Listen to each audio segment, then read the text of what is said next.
দর্শক, শুরু করছি চ্যানেল 24 এর নিয়মিত আয়োজন সুরক্ষায় প্রতিদিন। আজকে আপনাদের সঙ্গে রয়েছি আমি আশিকিন প্রিন্স। দর্শক, এরই মধ্যে হয়তোবা আপনারা জেনে গিয়েছেন যে বাংলাদেশের বিজ্ঞানীরা করোনা ভাইরাসের জিনোম সিকোয়েন্স করতে সক্ষম হয়েছেন এবং এই জিনোম সিকোয়েন্সটি করা হয়েছে বেসরকারি সংগঠন চাইল্ড হেলথ রিসার্চ ফাউন্ডেশনের পক্ষ থেকে। মূলত এই বিষয়টি নিয়ে আজকে আমরা কথা বলবো। আজকে আমাদের আলোচ্য বিষয়বস্তু বাংলাদেশের করোনা ভাইরাসের জিনোম সিকোয়েন্স প্রত্যাশা এবং করণীয়, এবং এই বিষয়ে কথা বলতে ভার্চুয়ালি আমাদের সঙ্গে যোগ দিবেন চাইল্ড হেলথ রিসার্চ ফাউন্ডেশনের প্রতিষ্ঠাতা ডক্টর সমীর সাহা, অণুজীব বিজ্ঞানী যিনি যুক্তরাজ্য থেকে আমাদের সঙ্গে যোগ দিবেন ডক্টর সেজুতি সাহা, গ্যান্ডারিয়া থেকে যোগ দিবেন ঢাকা বিশ্ববিদ্যালয়ের জেনেটিক ইঞ্জিনিয়ারিং অ্যান্ড বায়োটেকনোলজি বিভাগের সহকারী অধ্যাপক ডক্টর মুশতাক বিন আয়ুব। মুশতাক বিন আয়ুব, সেজুতি সাহা, সমীর সাহা, আপনাদের সবাইকে স্বাগত আমাদের আজকের এই অনুষ্ঠানে। প্রথমে আমি যেতে চাই ডক্টর সমীর সাহার কাছে, যিনি প্রতিষ্ঠাতা child health research foundation. Doctor Samir, আপনার কাছে জানতে চাইবো যে আসলে আপনারা বেসরকারি পর্যায় থেকে এরকম একটি উদ্যোগ কেন নিলেন যে বাংলাদেশের করোনা ভাইরাসের জেনোম সিকোয়েন্স করার জন্য? অনেক ধন্যবাদ আপনাকে। আমরা তো সবসময় ইনফেকশাস ডিজিজ নিয়ে কাজ করি এবং ইনফেকশাস ডিজিজ নিয়ে কাজ করতে করতে এখানে এসেছি, কিন্তু আমাদের যে কাজগুলো মেইনলি শিশুদের মধ্যে সীমাবদ্ধ। বাট এই একটি সময়ে একটা প্যান্ডেমিক যখন এসছে, তখন মনে হয়েছে যে আমাদের গবেষণা যেগুলো আছে সেগুলোকে একটু কাছে দূরে সরিয়ে রাখি আপাতত।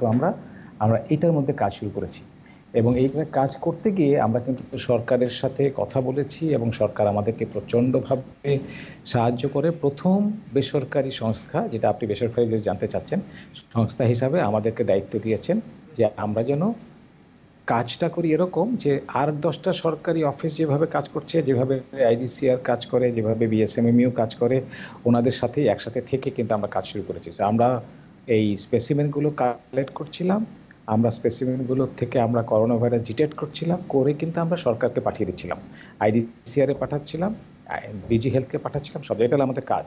কিন্তু যেহেতু আমাদের গবেষণাটা আমাদের একটা পার্ট এবং আমাদের পুরো টিমটাই কিন্তু গবেষণাটাকে স্থগিত রেখে বলতে গেলে আমরা ডায়াগনস্টিকের কাজ করছিলাম। এখন আমাদের চিন্তা হলো তাহলে আমরা কেন না আমাদের এই গবেষণাটাকে এর মধ্যে কাজে লাগাবো। আমরা আরও অনেক কিছু করছি, কিন্তু যেটা হলো আমাদের ইচ্ছা ছিল যে আমরা যদি এখন একটা সিকোয়েন্সিং করতে পারি। তো সেখানে আমাদের কিছু ইয়াং যারা সায়েন্টিস্ট আছে, এটা আমাদের প্রজন্ম না, পরের প্রজন্ম, যে আপনাদের দুজনই আছে, তারা পরের প্রজন্মের, তো তারা খুবই উদ্যোগ নিল এটা। আর আমার কাজটা হলো ওদেরকে উৎসাহিত করা এবং সেই সুবাদে আমরা কিন্তু আমাদের নিজস্ব যে স্পেসিমেনগুলো আমরা সরকারের সাথে কাজ করছি সেগুলো নিয়েই কিন্তু আমরা নিয়ে এটা চিন্তা করলাম যে তাহলে বোধহয় বাংলাদেশের একটা কিছু হবে, যাতে করে বোঝা যাবে যে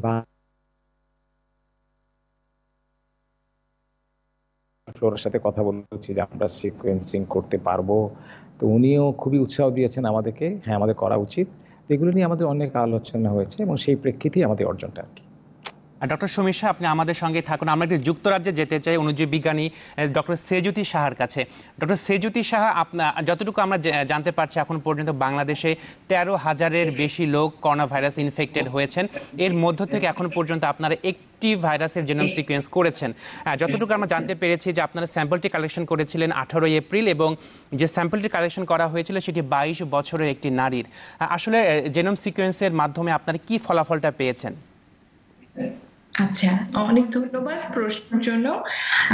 যদি একদম প্রথম থেকে শুরু করি, প্রথমে কিন্তু খুব ইম্পর্টেন্ট বলা যে আমরা কিন্তু বাংলাদেশের ভাইরাসটা বাংলাদেশেই সিকোয়েন্স করেছি। আই থিঙ্ক এটা আমাদের জন্য অনেক বড় অর্জন। নর্মালি স্যাম্পলস গুলাকে বাইরে পাঠানো হয়, তো সবার আগে আমরা বাংলাদেশে একটা টেকনোলজি এখন স্টাবলিশ করেছি যেন যে কোনো কেউ এখন এই সিকোয়েন্সিংটা করতে পারে, এবং আশা করি আমরা আরো করব। আপনি যেটা বলছেন আমরা একটা ভাইরাস সিকোয়েন্স করেছি, এটা কিন্তু খুবই খুবই ইম্পর্টেন্ট। আমরা সবাই মিডিয়াতে অনেক কথা বলছি এটা নিয়ে, সবসময় মাথা রাখতে হবে মাত্র একটা জিনোম সিকোয়েন্স করেছি এবং আমাদেরকে কনফিডেন্টলি কিছু বলার জন্য আরো অনেক সিকোয়েন্স করতে হবে। তো এই যে ভাইরাসটা আমরা সিকোয়েন্স করেছি, এটা দেখে আমরা এখনো অ্যানালাইজ করছি। আমরা কিন্তু 24 ঘন্টাও হয়নি মনে হয় যে আমরা ডেটাটা পেয়েছি, আমরা এখনো অ্যানালাইজ করছি ডেটাটা। বাট যেটা আমাদের এখন মনে হচ্ছে যে এই স্পেসিফিক ভাইরাসে যেটা সিকোয়েন্স করেছি, এটা ইউরোপের যে ভাইরাসগুলো সার্কুলেট করছে ওদের সাথে অনেক মিল আছে। একটি বিষয় যে আসলে যে ভাইরাসটা আপনি জেনোম সিকোয়েন্স করেছেন, আসলে আপনি বলছেন ইউরোপের ভাইরাসের সঙ্গে মিল রয়েছে, কিন্তু এই ভাইরাসটি কিন্তু বাংলাদেশে অত ডেভাস্টেটিং হচ্ছে না। আসলে ভাইরাস কি তার মিউটেশন করেছে কিনা? আচ্ছা, তো ভাইরাস মিউটেশন করে, এটাই ভাইরাসের নেচার, ঠিক আছে? এক একটা ভাইরাস এক একটা রেটে মিউটেশন করে। মিউটেশন মানে কি? তার জিনোমে একটা চেঞ্জ হওয়া। প্রত্যেকটা ভাইরাস মিউটেশন করে, মিউটেশন হয় ভাইরাসের মধ্যে। করোনা ভাইরাসে আমরা মনে করি মাসে একটা ভাইরাসের মধ্যে মাসে দুটোর মতো মিউটেশন হয়। তো অবশ্যই আমরা যদি যেই স্ট্রেনটাকে যেটাকে আমরা সিকোয়েন্স করেছি, এটাকে যদি আমরা সেই প্রথম উহানে যেই ভাইরাসটা সিকোয়েন্সড হয়েছিল ওটার সাথে যদি কম্পেয়ার করি, অবশ্যই কিছু মিউটেশন আছে। এই মিউটেশনের কারণে সে দুর্বল হয়ে যাচ্ছে না সে ভয়ঙ্কর হয়ে যাচ্ছে, এটা বলা এখনো আমাদের জন্য অনেক কঠিন। তো 24 ঘন্টা এখনো হয়নি, আপনি বলছেন যে এত এই সময় পর্যন্ত যতগুলো আপনারা অ্যানালাইসিস করেছেন, আসলে কি তথ্যটা পেয়েছেন আপনারা এখন পর্যন্ত? আচ্ছা, তথ্যটা পেয়েছি যে যে ভাইরাসটা এখন আমরা সিকোয়েন্স করেছি সেটাকে যদি আমরা ওই চাইনিজ প্রথম সিকোয়েন্সের সাথে কম্পেয়ার করি, তাহলে আমরা দেখতে পারি যে 9টা মিউটেশন আছে। মিউটেশনটা জিনোমের বিভিন্ন জায়গায় আছে, এটা পেয়েছি। এবং আমরা বুঝতে পারছি যে এটা ইউরোপের যে ভাইরাসগুলো সার্কুলেট করছে ওটার সাথে অনেক মিল আছে, কিন্তু অনেক কাছাকাছি ভাইরাস আমরা আরো বেশ কিছু দেশে দেখতে পেয়েছি, যেরকম তাইওয়ানে দেখতে পেয়েছি, মেক্সিকোতে দেখতে পেয়েছি, সুইডেনে দেখতে পেয়েছি, বিভিন্ন জায়গায়। হ্যাঁ, কিন্তু আমাদেরকে আর সেজুতি শাহ, আপনি আমাদের সঙ্গে থাকুন। আমরা একটু যেতে চাই গ্যান্ডারিয়াতে, যেখানে রয়েছেন ঢাকা বিশ্ববিদ্যালয়ের সহকারী অধ্যাপক মুশতাক বিন আয়ুব, যিনি জেনোম সিকোয়েন্স নিয়ে এরই মধ্যে একটি রিসার্চ করেছেন। মুশতাক বিন আয়ুব, আপনাকে স্বাগত আমাদের অনুষ্ঠানে। আমরা জানতে চাই যে আসলে একটি ভাইরাসের জেনোম সিকোয়েন্স করা হয়েছে, এর গুরুত্ব আসলে কতটুকু? জি, আপনাকে ধন্যবাদ। এটি অত্যন্ত আনন্দের একটি বিষয়, যেটি ডক্টর সেজুতি শাহ বলছিলেন। দুটো কারণে আমি এটাকে অত্যন্ত গুরুত্বের সাথে বিবেচনা করছি। প্রথম হচ্ছে এই সিকোয়েন্সটি বাংলাদেশে করা হচ্ছে, বাংলাদেশের একটি প্রতিষ্ঠান করলো, এবং আমরা জানি যে আরো একাধিক প্রতিষ্ঠানের এই সিকোয়েন্স করার সামর্থ্য আছে।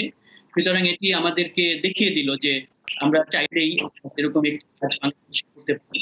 আর দ্বিতীয় যেই তাৎপর্য, সেটি হচ্ছে সিকোয়েন্সিং এর মাধ্যমে যে তথ্যগুলো আমরা পাচ্ছি, সেগুলো আমরা ভবিষ্যতে যে কোভিড-19 মহামারী, যে গতি প্রকৃতি এবং তার ম্যানেজমেন্ট, বাংলাদেশে চিকিৎসা সব জায়গায় তথ্যগুলোকে আমরা ব্যবহার করার সুযোগ পাবো। এই দুটো কারণে আমি মনে করছি যে এটি গুরুত্বপূর্ণ একটি বিষয়। ডক্টর মুশতাক, সেজুতি শাহ বলছিলেন যে ডক্টর সেজুতি শাহ বলছিলেন যে আসলে এখন পর্যন্ত তারা কোনো কনক্রিট কোনো ডিসিশনে আসতে পারেনি, কিন্তু এখন পর্যন্ত যতটুকু ফলাফল আসছে সেই ফলাফলটি আপনি দেখেছেন কিনা, এবং ফলাফলের ভিত্তিতে আপনার মূল্যায়নটা কি আসলে? জি, যে কারণে আমরা আসলে কোনো কনফিউশন, তার মূল একটি আমরা তথ্য এই পর্যন্ত পেয়েছি। আমাদের কাছে আর অনেকগুলো তথ্য জানতে হবে। যেমন আমি আপনাকে জাস্ট একটু বলে রাখি, এই পর্যন্ত গতকাল 20,000 ভাইরাসের জেনোম তথ্য কিন্তু জানা বিভিন্ন দেশ থেকে। এই তথ্যকে ঠিকমতো ব্যবহার করাটা গুরুত্বপূর্ণ বিষয়। একটি তথ্যটা খুব বেশি হওয়ার, যখন এটাকে বিষয়ের সাথে যুক্ত করেন, যেমন করেন আমি যদি একটু এর কাছ থেকে এটা কালেক্ট করা হয়েছিল, তার বয়স আমরা জানি, তার আমরা জানি, কিন্তু তার ফলাফল মানে উনি কিভাবে করে রেসপন্ড করেছিলেন, এখন কি অবস্থায় আছেন, কেমন ছিল, বিষয়ের সাথে যদি আপনি এই তথ্যটাকে যোগ, তাহলে পাওয়ারফুল তথ্য। সুতরাং আমাদেরকে আসলে গবেষণার দিকে ধাবিত করতে হবে। আর এই পর্যন্ত আমি দেখছি যেহেতু অনেকদিন অন্যান্য দেশের সিকোয়েন্স নিয়ে, এই কারণে খুব সহজ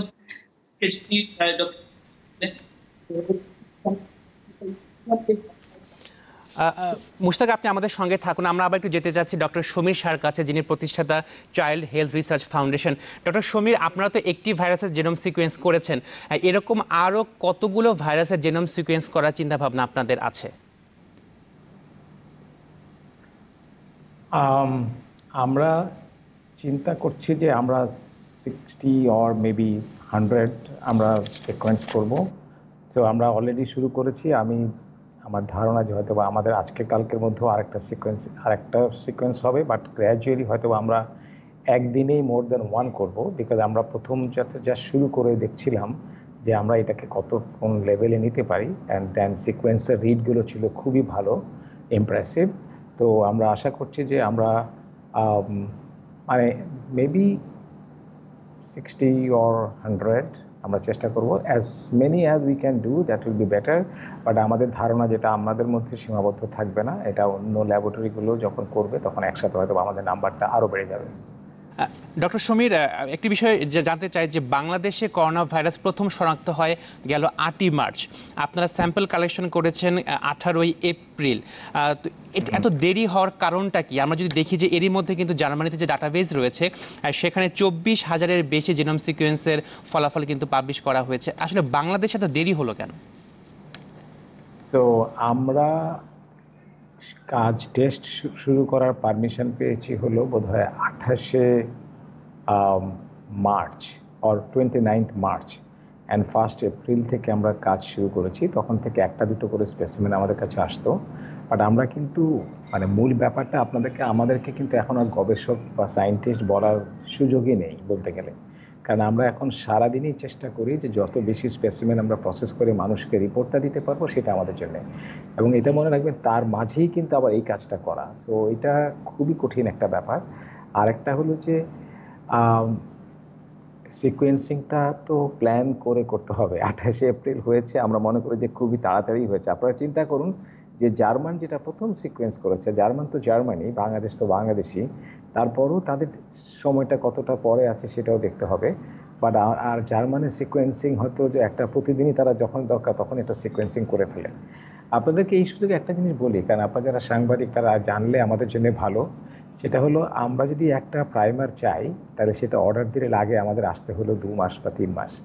আর জার্মান যদি একটা প্রাইমার চায় যেটা দিয়ে আমাদের বিভিন্ন প্রকার পিসিআর থেকে শুরু করে অন্য সব কাজে আমাদের লাগে, তাহলে সেটা কিন্তু সে যেদিন অর্ডার দিবে তার পরের দিন সকালে এসে দেখবে যে তার টেবিলের উপর কেউ এটা রেখে গেছে, ইটস রেডি। তো ডিফারেন্সটা হলো এখানেই। তো আমাদেরকে কম্পেয়ার না করে মানে আপনারা এগুলো যদি জানেন তাহলে আপনারা হবেন, তাহলে হয়তো বা আমাদের সিস্টেমটাও আরও হেল্প করবে আমাদেরকে। তো আমরা মনে করি যে আমরা বেশ তাড়াতাড়ি করেছি। Doctor Samir, doctor Sejuti, doctor Mushtaq আমাদের সঙ্গে থাকুন। দর্শক, সময় হচ্ছে একটি বিরতির পর ফিরে এসে আমরা আবারও কথা বলবো বাংলাদেশে জিনোম সিকোয়েন্সের ফলাফল এবং এর প্রত্যাশা করণীয় নিয়ে।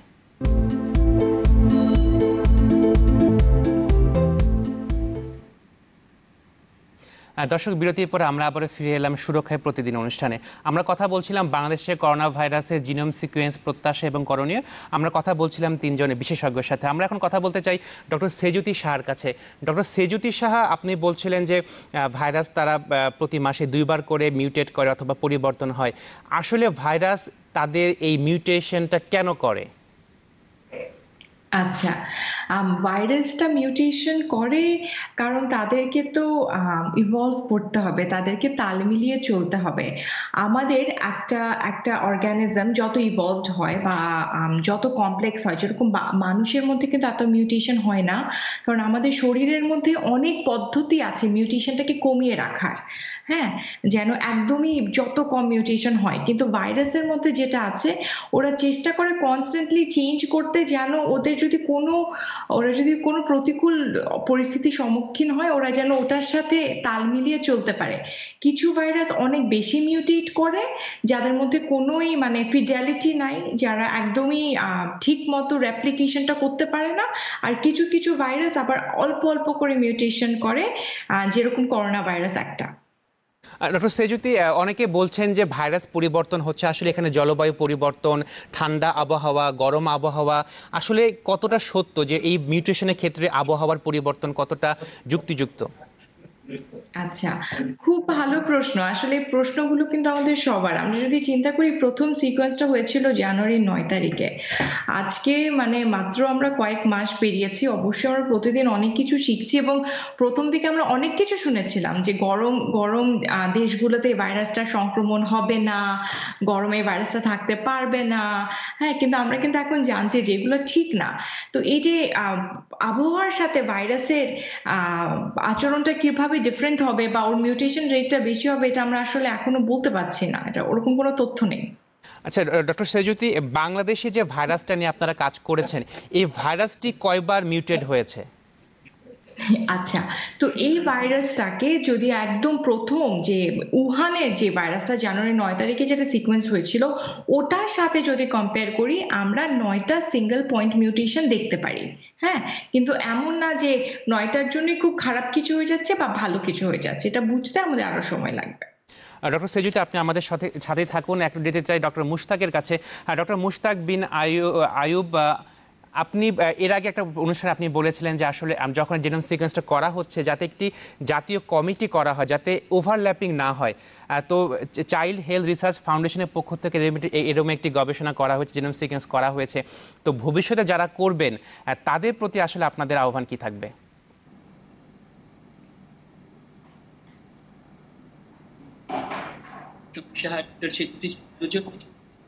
বলেছেন যে অন্যান্যরা বাংলাদেশের অন্যান্য সংগঠন এবং অন্য ইনস্টিটিউশনের এই সামর্থ্য আছে।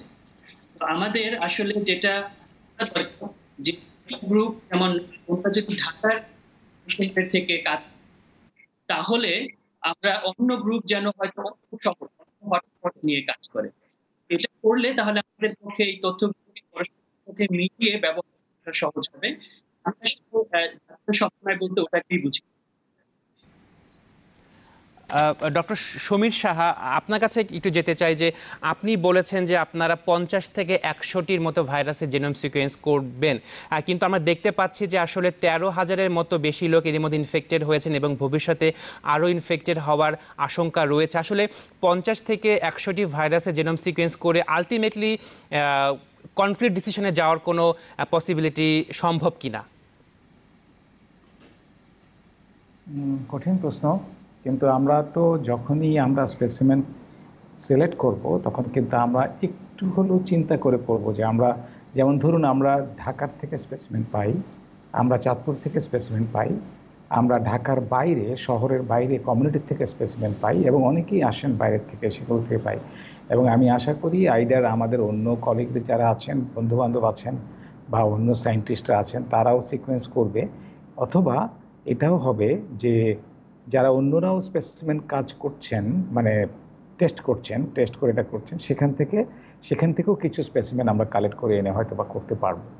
সো যদি তাই হয় তাহলে হয়তো বা আমরা আরও বেশি করতে পারবো। কিন্তু 100টা স্পেসিমেন যদি আমরা এখন করতে পারি, বেশ কিছুটা জানতে পারবো আমরা আশা করি। একটি বিষয়, আসলে বাংলাদেশে কোনো ভাইরাসের জিনোম সিকোয়েন্স করার ক্ষেত্রে আসলে ক্যাপাবিলিটি একই সঙ্গে ম্যান পাওয়ার কীরকম আছে বলে আপনার মনে হয়? বাংলাদেশে আমরা জানি, নাম্বার জানি সিকোয়েন্সিংয়ের, আমার মনে হয় মোর দেন 20 সিকোয়েন্সিং মেশিনস আছে বাংলাদেশে, আর সেগুলো হয়তো বা অন্য ভিন্ন কাজে লাগছে। কিন্তু এভাবে সিকোয়েন্সিং করার মানে মেবি এই উদ্যোগটা, আমরা যে উদ্যোগটা নিচ্ছি এখন, এই উদ্যোগে আরও অনেকেই এটাতে সিকোয়েন্সিং করবেন। এবং আমরা জানি যে অনেক জায়গায় কিন্তু সিকোয়েন্সিং মেশিন আছে। আপনি দেখেন আমাদের দেশে কিন্তু পাটের জিনোম সিকোয়েন্সিং হয়েছে, কিন্তু আমাদের ইলিশ মাছের জন্য হয়েছে, এটা কিন্তু আমাদের দেশেই হয়েছে। তো আশা করি হয়তোবা এই স্বাস্থ্য খাতে আমরা এটাকে যদি আরও কাজে লাগাই তাহলে আমাদের এই দিকটাও আরও বেশি উন্নত হবে। ডক্টর সেজুতি, আপনার কাছে একটু জানতে চাই যে আসলে আমরা দেখতে পাচ্ছি যে কান্ট্রি টু কান্ট্রি ভ্যারি করে ভাইরাসের ডিভাস্টেটিং সিচুয়েশনটা। একই সঙ্গে কান্ট্রির মধ্যেও আসলে এই ভাইরাসের ক্যারেক্টারটা ভিন্ন রকম হয়। আসলে এইরকম ভিন্নতার কারণটা কি? ভাইরাস এরকম ডিফারেন্সিয়েট ক্যারেক্টার প্লে করে কেন? আবারও খুবই ভালো প্রশ্ন। ভাইরাসের যে আচরণটা, এটা আমরা এই আচরণের মধ্যে ভিন্নতা দেখছি এবং এটা গোটা বিশ্বের একই প্রশ্ন। আমরা নিউ ইয়র্ক টাইমস খুলি আর দ্য আটলান্টিক খুলি, সবাই কিন্তু একই প্রশ্ন করছে যে ভাইরাসটার আচরণ বদলাচ্ছে বা এক এক জায়গায় এক এক রকম আচরণ দেখছি। এটার একটা এক্সপ্লেনেশন হচ্ছে ভাইরাসের আচরণ কিন্তু নির্ভর করে মানুষের আচরণের উপরেও। শুধু দেশের মধ্যেই না, আপনি যেটা বললেন শহরে শহরে বা এলাকার মধ্যেও আমরা বিভিন্ন রকমের তফাৎ দেখছি। কারণ এটা ডিপেন্ড করে, তাই না, যে সংক্রমণের হারটা কিন্তু নির্ভর করে জনবসতি কতটা, মানুষরা বাসা থেকে কতটা বের হচ্ছে, কালচার কিরকম। যেরকম আমরা জানি যে ইটালিতে দেখা হলে মানুষকে জড়িয়ে ধরছে, চুমু খাচ্ছে, তো ওটার জন্য একরকমের সংক্রমণ হতে পারে। তাছাড়া ওগুলো তো আছেই, আর এটার উপরে অবশ্যই ভাইরাসটা নিজেও যেহেতু আমরা জানি মিউটেশন হচ্ছে, ওগুলো ওটার সাথে অ্যাড হয়। তো কোনোটাই মানে একটা রিজন না, অনেকগুলা রিজন মিলিয়ে ভাইরাসের আচরণটা বিভিন্ন জায়গায় বিভিন্ন রকমের। ডক্টর সেজুতি, আমরা দেখতে পাচ্ছি যে ভারত, বাংলাদেশ অর্থাৎ এই সাবকন্টিনেন্টে অধিকাংশ ব্যক্তির ক্ষেত্রে দেখা যাচ্ছে তারা কোনো করোনা ভাইরাসের সিমটম শো করছে না, কিন্তু তারা কিন্তু যখন টেস্ট করছে তখন কিন্তু পজিটিভ আসে অনেক ক্ষেত্রেই। এই ক্ষেত্রে কি ভাইরাসের ক্যারেক্টার পরিবর্তন হওয়াকে দায়ী করা যায় কিনা? আচ্ছা, সম্ভবত এখনো আমরা বলতে পারছি না এটার জন্য ভাইরাসের ক্যারেক্টারকেই আমরা দায়ী করব। আমরা কিন্তু এখন জানি যে যত আমরা এসিমটোম্যাটিক মানুষকে স্ক্রিন করব তত কিন্তু আমরা বুঝবো যে সিমটম ছাড়াই ভাইরাসটা আমাদের শরীরে থাকতে পারে কিনা। আমরা কিন্তু সাউথ কোরিয়াতেও অনেক এসিমটোম্যাটিক কেসেস দেখেছি, এবং বাংলাদেশে আমরা আরো যদি টেস্ট করি বা অন্য দেশগুলোতে যত বেশি আমরা এসিমটোম্যাটিক মানুষকে টেস্ট করব তত কিন্তু আমরা কম্পেয়ার করতে পারবো। আমাদের কিন্তু সব জায়গাতে লিমিটেশন আছে না, আমরা কয়টা টেস্ট করছি ওটার উপরেই কিন্তু সব নাম্বারগুলা নির্ভর করে, এবং টেস্টগুলা যাদের করছি ওনাদের মানে ইনক্লুশন ক্রাইটেরিয়া কি ছিল, ওনাদেরকে আমরা কিভাবে চুজ করেছি।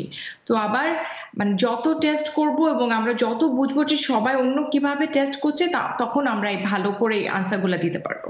আচ্ছা ডক্টর সেজুতি, একটি বিষয় জানতে চাচ্ছি, অনেকের মাঝে প্রশ্ন রয়েছে যে আসলে সিমটম শো করছে না, কিন্তু বলা হচ্ছে সোশ্যাল ডিস্টেন্স মেনটেন করতে হবে, কিন্তু যদি আমি সিমটমই না দেখি কারো কাছে, তাহলে সোশ্যাল ডিস্টেন্সটা আসলে মেনটেন করাটা কতটুকু সম্ভব অথবা কিভাবে করা যায় আসলে?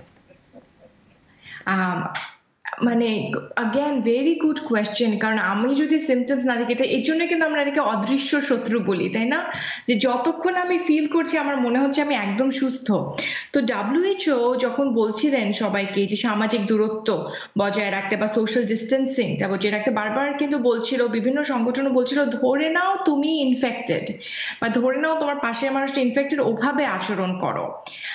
কারণ এটাই কিন্তু কারণ এক হচ্ছে যে ভাইরাসটা এসিমটোম্যাটিকলি থাকতে পারে, কোনো সিমটম ছাড়াই আমাদের দেহে থাকতে পারে, এবং তখন হয়তো বা আমার যদি থাকে আমি এই ভাইরাসটা অন্য কাউকে সংক্রমণ করতে পারে, সেটা একটা। আরেকটা হচ্ছে যদি সিমটম দেখাও যায়, যেসব মানুষ আমরা সিমটম দেখে অন্যান্য কিন্তু সিমটম দেখার আগেও ভাইরাসটা থাকে, তখনও কিন্তু এটা ইনফেকশাস এবং অন্যদের মধ্যে ছড়াতে পারে।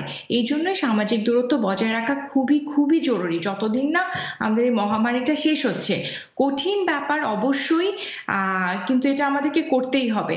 সোশ্যাল ডিস্টেন্সিং এর সাথে যেটা আমাদের খুবই প্রয়োজন সেটা হচ্ছে হাত ধোয়া, 20 সেকেন্ড ধরে সাবান দিয়ে হাত ধোয়া, যখন আমরা হাত ধুতে পারবো না হ্যান্ড স্যানিটাইজ করা, এবং মাস্ক পরা, কারণ আমরা দেখছি সংক্রমণের হার খুবই বেশি। এখন বাংলাদেশে অবশ্যই আমাদের সবাইকে মাস্ক পরা উচিত, নিজেকে প্রোটেক্ট করার জন্য এবং অন্যকে প্রোটেক্ট করার জন্য। সমীর শাহ, আপনার কাছে একটু যেতে চাই, আপনারা একটি ভাইরাসের জিনোম সিকোয়েন্স করছেন, একই সঙ্গে আরো 50 থেকে 100টা করার আপনাদের চিন্তা ভাবনা রয়েছে। এই ক্ষেত্রে আপনার সরকারের আসলে সহযোগিতা কতটুকু পাচ্ছেন? আমাদের সরকারের সহযোগিতাই, কারণ এত বেশি সহযোগিতা, কারণ আমাদের কিন্তু করারই কথা ছিল না এই কাজগুলো, স্পেসিমেনই আসতো না আমাদের কাছে, বা আমরা মানুষকে যেই সার্ভিসটা দিচ্ছি, আমরা প্রতিদিন গড়ে 300 স্পেসিমেন প্রসেস করি, এবং সেই স্পেসিমেনের প্রসেসগুলো ডিজি হেলথে যায়। তার মানে তো আমরা সরকারের সাথে কাজ করছি, তো আমরাও সরকারের সাথে হেল্প করছি, সরকারও আমাদেরকে হেল্প করছেন। সো অল টুগেদার এটা ভেরি একটা private, I think public private একটা কোলাবোরেশন একটা, অ্যান্ড সেই সুবাদেই আমরা কিন্তু সরকারের সাথে আছি, এবং সরকার আমাদেরকে যতটুকু দরকার মানে ফ্যাসিলিটেট করাটা, এই যে মানে মেকিং আস যে আমরা এই কাজটা করার জন্য যে সুযোগ পাচ্ছি, এটাই কিন্তু আমার মনে হয় যে সেটা আমাদের জন্য অনেক বড় হেল্প আমাদের জন্য। ডক্টর সমীর, আজকে যদি আপনারা কোনো একটা ভাইরাসের জিনোম সিকোয়েন্স করা শুরু করেন, তাহলে আলটিমেট রেজাল্ট, কনক্রিট রেজাল্ট পেতে আসলে কতদিন সময় লাগে? 4 to 5 days altogether. সে যদি correct me if I am রং। মানে 45 দিন মতো সময় লাগে একটি না ভাইরাসের না জেনোম। 4 to 5 day. ও সরি, 4 থেকে 5 দিন সময় লাগে একটি ভাইরাসের জেনোম সিকোয়েন্সের কনক্রিট ডিসিশন পেতে। ইয়েস। আচ্ছা, আরেকটি বিষয়, যে আপনারা যে স্যাম্পলটি কালেকশন করেছে এটা কি র্যান্ডমলি হয়েছে কিনা? 22 বছরের এক নারীর স্যাম্পলটা কালেকশন করেছে, এটা কি র্যান্ডমলি হয়েছে কিনা, অথবা আপনারা চুজ করেছেন কিনা যে এই স্যাম্পলটা আমার দরকার, এই বয়সের স্যাম্পলটা দরকার? না, এরকম ওনার নাম, ওনার কিছু আমরা কিছু জানতাম না, এবং এটা আপনি হয়তো বা ওয়েবসাইটে গিয়ে দেখেছেন বা কোনোভাবে দেখেছেন, কিন্তু এগুলো আমরা কনফিডেন্সিয়ালি রাখতে চাই, সেইভাবেই আছে। কিন্তু আমাদের নিয়ম অনুযায়ী আমাদেরকে এই ডেটাগুলো দিতে হয় ওখানে, সেজন্য ওখানে দেওয়া। কিন্তু আমরা এইটা চিন্তা করে করিনি, আমরা চিন্তা করি অন্য জিনিস। আমরা চিন্তা করি সেটা হলো যে সায়েন্সের বিষয়টি, যে ইনার যে ইয়ে স্পেসিমেনটা আমরা নিলাম, সেই স্পেসিমেনের মধ্যে অনেক ভাইরাস ছিল কিনা। কারণ অনেক যদি ভাইরাস বেশি থাকে তাহলে আমার ডেন্সিটিটা বেশি হয়, সেখান থেকে আমার সিকোয়েন্স করতে সুবিধা হয়। আমরা কিন্তু যখনই টেস্ট করি তখন আমরা বুঝতে পারি যে এখানে ভাইরাসের প্রোপেন্সিটিটা কত। এখানে যদি দেখি যে অনেক বেশি ভাইরাস আছে, তখন আমরা ওইটাকে নিয়ে সিকোয়েন্স করতে আকৃষ্ট হই। আর তারপরেও যখন আমরা এটা দেখবো, দেখার পরে আমরা হয়তো এর পরে দেখবো যাচ্ছে, এখন আমরা এটা এখানে করলাম, তারপরেটা হয়তো আরো 15 দিন আগের একটা দেখি, তারপরে 15 দিন পরের দেখি, বা আমরা দেখি যে না, এটা যেটা ঢাকার বাইরে থেকে আসছে কোনো কেস, সেটাকে দেখতে পারি। এই সবকিছু মিলিয়ে আর কি এই সিদ্ধান্তগুলো হয়, বাট নট রিয়েলি যে কোনো নির্দিষ্ট একজন মানুষ বা নারী বা পুরুষ বা বয়স, এগুলো কিছু না। ডক্টর সমীর, আপনি আমাদের সঙ্গে থাকুন। আমরা একটু যেতে চাই ডক্টর মুশতাকের কাছে। ডক্টর মুশতাক, বাংলাদেশে তো শুরু হলো জেনোম সিকোয়েন্স করা। আসলে কতটা জেনোম সিকোয়েন্স করলে আসলে বোঝা যাবে যে বাংলাদেশে এই ভাইরাসের গতি প্রকৃতি কীরকম আছে? জি, আপনাকে খুব ইম্পর্টেন্ট একটি প্রশ্ন। আমাদের যেটি কোনটা বলেছেন যে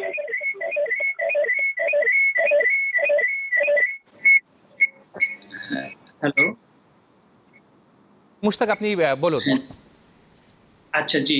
তো আমি মনে করি যে 100 কাছাকাছি স্যাম্পল আমাদের ন্যূনতম, যদি আমরা কোনো বলা যায় কনক্লুশন হবে না, কিন্তু ব্যাখ্যা করার মতো একটি তথ্য আমরা তাহলে পাবো। যদি একটা মতো সিকোয়েন্স আমরা করব।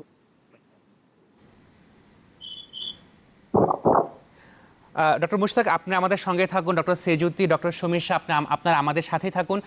আমরা আরও কথা বলবো আপনাদের সাথে বাংলাদেশের করোনা ভাইরাসের জেনোম সিকোয়েন্স এবং প্রত্যাশা করণীয় নিয়ে।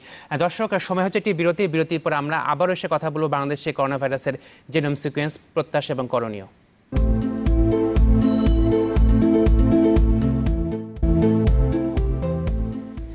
দর্শক, বিরতির পর আমরা আবারও ফিরে এলাম সুরক্ষায় প্রতিদিন। আমরা কথা বলছিলাম বাংলাদেশের করোনা ভাইরাসের জিনোম সিকোয়েন্স, প্রত্যাশা এবং করণীয় নিয়ে, এবং এই বিষয়ে আমাদের সঙ্গে কথা বলছেন 3 জন বিশিষ্ট ব্যক্তি। ডক্টর সমীর শাহ, আপনার কাছে একটু যেতে চাই।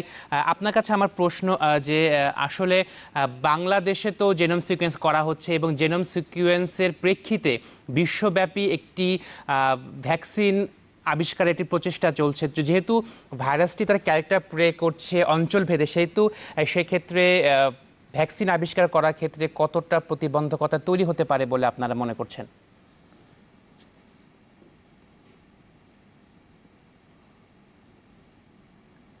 ডক্টর সমীর, শুনতে পাচ্ছেন? প্রতিবন্ধকতা হতে পারে, এটাকে উড়িয়ে দেওয়া যায় না। কিন্তু এখন পর্যন্ত যে পরিমাণ মিউটেশন হয়েছে, তাতে করে ভ্যাকসিনের উপর কোনো প্রভাব পড়বে বলে মনে হয় না। কিন্তু আমাদের ভ্যাকসিনগুলো যেগুলো হচ্ছে, অনেক ধরনের ভ্যাকসিন, এবং বেশ কিছু ভ্যাকসিন আবার ট্রায়ালও হচ্ছে। এমনও হতে পারে যে একটা vaccine will be better for compare to the other vaccine, and sequencing করে হয়তো বা কোনো একটা ভ্যাকসিনের এফেক্ট হবে, বাট অন্য ভ্যাকসিনটা এফেক্ট নাও হতে পারে। সো সব মিলিয়ে হয়তো বা এখন পর্যন্ত আমরা এরকম কোনো ভয় দেখছি না, কিন্তু সিকোয়েন্সিং থাকাতে আমাদের সুবিধা হবে। টাইম টু টাইম আমরা নিজেরাই আমাদের স্ট্রেন সম্পর্কে যত বেশি নলেজ হবে আমাদের, তত বেশি আমরা চিন্তা করতে পারবো যে আমরা ভ্যাকসিনে আমাদের কোনো বাধা আসবে কিনা, বা কোন ভ্যাকসিনটা আসলে আমাদের জন্য মোস্ট অ্যাপ্রোপ্রিয়েট হবে। ডক্টর মুশতাক, আপনার কাছে একটু যেতে চাই। বিরতির আগে আপনাকে প্রশ্ন করেছিলাম, হয়তো বা আপনার টেকনিক্যাল সমস্যার উত্তরটি আমরা পাইনি। আপনার কাছে আমাদের প্রশ্ন যে আসলে বাংলাদেশে তো জেনোম সিকোয়েন্সটি করা শুরু হলো, এখন পর্যন্ত একটি করা হয়েছে। চাইল্ড হেলথ রিসার্চ ফাউন্ডেশন তারা বলছেন যে 50 থেকে 100টি তারা করতে পারবেন অথবা করবেন, কিন্তু বাংলাদেশের এর মধ্যে 13,000-এর বেশি লোক ইনফেক্টেড হয়েছেন, ভবিষ্যতে আরও হবার আশঙ্কা রয়েছে। আসলে এই অল্প কয়েকটি জেনোম সিকোয়েন্স করে পুরো বাংলাদেশের চিত্রটিকে আসলে পাওয়া যাবে কিনা? না, আমরা যদি খুব এরকম বিচ্ছিন্নভাবে করি তাহলে কিন্তু বাংলাদেশের চিত্রটা ভালোভাবে বুঝতে পারবো না। সে কারণে আমি শুরু থেকেই বলছিলাম যে আমাদের রিপ্রেজেন্টেটিভ সিকোয়েন্সিং দরকার। মানে বাংলাদেশের বিভিন্ন অঞ্চল থেকে আসলে আমাদের তথ্যগুলো নিতে হবে। অন্তত পক্ষে আমাদের যে হটস্পট গুলো যেগুলো আছে, যেমন আপনি ঢাকা বলতে পারেন, নারায়ণগঞ্জ বলতে পারেন, তারপর গাজীপুর অথবা চিটাগং, যে বিভিন্ন অঞ্চলে যে সংক্রমণগুলো আছে, এইসব জায়গা থেকে আমরা প্রতিনিধিত্বশীল একটি সিকোয়েন্সিং দরকার, তাহলে আমরা এখান থেকে বেশ খানিকটা তথ্য আমরা ব্যবহার উপযোগী হিসেবে পাবো। আমি একটু বলে নেই যে পৃথিবীর বিভিন্ন দেশেও কিন্তু এরকম একটি ভুল করছে আর কি, যে একই জায়গা থেকে অনেক তথ্য জানা যাচ্ছে, কিন্তু আবার অন্য জায়গা থেকে খুব অল্প সংখ্যক তথ্য আসছে। সুতরাং আমরা ওই ভুলটি যেন না করি, এটি একটি গুরুত্বপূর্ণ বিষয় আমাদের মাথায় রাখতে হবে। তো বাংলাদেশে তো শুরু হলো, আসলে অনেকেই হয়তো বা এখন এরকম জেনোম সিকোয়েন্স করার চিন্তা ভাবনা করবেন অথবা ভবিষ্যতে করবেন। আসলে আপনি এর আগে একটা অনুষ্ঠানে বলেছিলেন যে জাতীয় কমিটি রাষ্ট্রীয় পর্যায়ে থেকে গঠন করা উচিত। সেটাকে আসলে করা কতটা যুক্তিযুক্ত এবং কতটা সম্ভব বলে আপনারা মনে করেন? এটি আমি এখনো মনে করি যে আমাদের মতো বাংলাদেশের মতো একটি আমাদের যেহেতু রিসোর্স অত বেশি নাই, সে কারণে আমাদের সম্পদের যদি সুষম ব্যবহার করতে চাই এবং সবচেয়ে বড় ব্যবহারটি যদি করতে চাই, তাহলে আমি এখনো মনে করি যে আমাদের এরকম একটি সমন্বিত উদ্যোগের মাধ্যমেই এই কাজটি করা দরকার। যেটি একটু আগে আমি বললাম যে আমাদের এই বিভিন্ন অঞ্চল থেকে কাজটি করা, একই ধরনের এইজ গ্রুপ যাতে আমরা না করে ফেলি, অথবা একই রকমের পেশেন্ট অথবা সোশিও ইকোনমিক ব্যাকগ্রাউন্ড, এদের থেকে যাতে আমরা স্যাম্পলগুলো না নিয়ে ফেলি, এই বিষয়গুলো যদি আমরা একজনের সাথে আরেকজন তথ্য শেয়ার না করি, তাহলে কিন্তু এগুলো রিপিট হয়ে যাবে এবং তখন দেখা যাবে যে আমি হয়তো 500 করলাম, কিন্তু একই রকম কাছাকাছি রকমের ব্যাকগ্রাউন্ডের তথ্যই চলে এসছে হয়তো 400 বা 300। এই যে বিষয়টি, এটি যাতে আমাদের না ঘটে, সে কারণে আমি মনে করি যে এটি একটি সমন্বিত উদ্যোগের মাধ্যমে হওয়া দরকার। ডক্টর মুশতাক, আমাদের সঙ্গে থাকুন। আমরা এখন একটু যেতে যাচ্ছি ডক্টর সেজুতি শাহর কাছে। ডক্টর সেজুতি, আপনার কাছে আমার একটু প্রশ্ন যে আসলে আপনার জেনোম সিকোয়েন্স কোর্সের ফলাফল হয়তো আর কিছুদিনের মধ্যে পাবেন, কনক্রিট একটি ফলাফল, কিন্তু এই যে ফলাফল, তথ্যের ব্যবহারিক প্রয়োগ আসলে কি কি হতে পারে বলে আপনারা মনে করেন? হ্যাঁ, তো প্রথমত হচ্ছে যে এর আগে আমরা যেটা শুনলাম ভ্যাকসিনের ব্যাপারে, আজকে অনেকগুলো ভ্যাকসিন অলরেডি ট্রায়ালে গিয়েছে, এবং এর মধ্যে একটা ভ্যাকসিন যেটা সবার আগে ট্রায়ালে গেছে ওয়াশিংটনে, সেটা কিন্তু হচ্ছে আরএনএ ভ্যাকসিন। এই আরএনএ ভ্যাকসিনটা কিন্তু কমপ্লিটলি ডিজাইন হচ্ছে জিনোম সিকোয়েন্সের উপর ভিত্তি করে। ওই ভ্যাকসিনটা যদি বাংলাদেশে আসে, এটা কতটা ইম্প্যাক্টফুল বা এফেক্টিভ হবে এগুলা বুঝতেও কিন্তু আমাদেরকে জিনোম সিকোয়েন্সিংটা জানতে হবে এবং বুঝতে হবে যে ভাইরাসটা কতটা পরিবর্তন হচ্ছে ভাইরাসটির এখানে।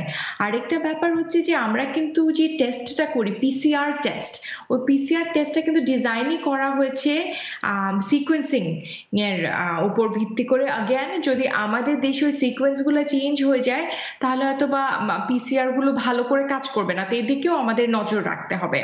আমি একটু অ্যাড করতে চাই ডক্টর মুস্তাকের সাথে, সেটা হচ্ছে যে সমন্বয়টা কিন্তু শুধু প্রয়োজন করোনা ভাইরাসের জন্যই না, অবশ্যই খুবই খুবই ইম্পর্টেন্ট যে করোনা ভাইরাস আমরা যতজন সিকোয়েন্স করব তত ভালো, এবং যত সমন্বিতভাবে সিকোয়েন্স করতে পারবো তত ভালো। এবং আমাদেরকে আরেকটা জিনিস মনে রাখতে হবে, এটা আমাদের চান্স, এটা আমাদের অপরচুনিটি যে আমরা কিভাবে সিকোয়েন্সিং টেকনোলজিটা ছড়িয়ে দিতে পারি দেশের বিভিন্ন জায়গায়, যেন নেক্সট টাইম যদি আমাদের আরেকটা প্যান্ডেমিক আসে বা আরেকটা ডিজিজ আসে বা বাংলাদেশে একটা স্পেসিফিক এপিডেমিক আসে, তখন যেন মানে নিজেরাই ইমিডিয়েটলি সিকোয়েন্স করে ফেলতে পারি। তখন যেন মানে আমরা সিকোয়েন্সিং করেছি বলে যেন আমাদেরকে টিভিতে না আসতে হয়, যেন এটা নর্মাল হয় যে সবাই সিকোয়েন্সিং করে, এটাই তো বাংলাদেশে নর্মাল।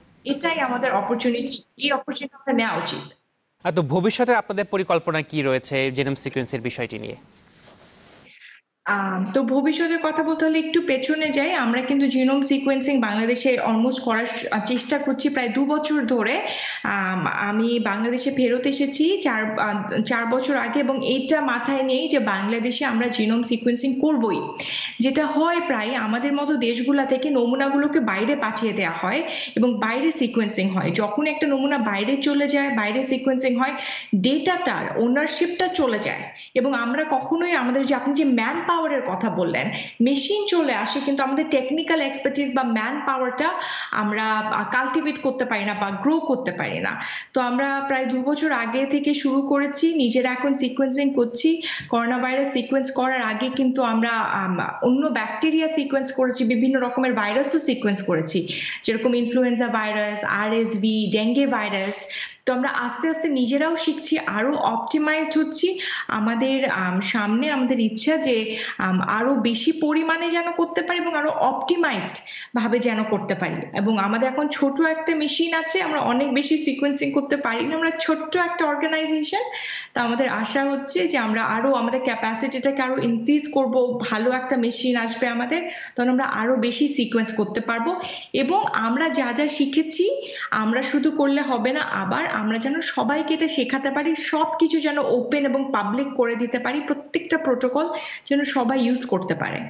ডক্টর সেজিত, আপনাকে ধন্যবাদ। ডক্টর সমীর সাহা, আপনার কাছে একটু যেতে চাই, আপনার কাছে জানতে চাই, আপনারা তো স্যাম্পল কালেকশন করছেন ভাইরাসের, হয়তো বা এখন অনেকেই এই প্রজেক্ট নিয়ে আসবে, কিন্তু এই স্যাম্পল কালেক্ট করা কতটা সহজ সাধ্য বলে আপনি মনে করেন এই বাংলাদেশের প্রেক্ষিতে?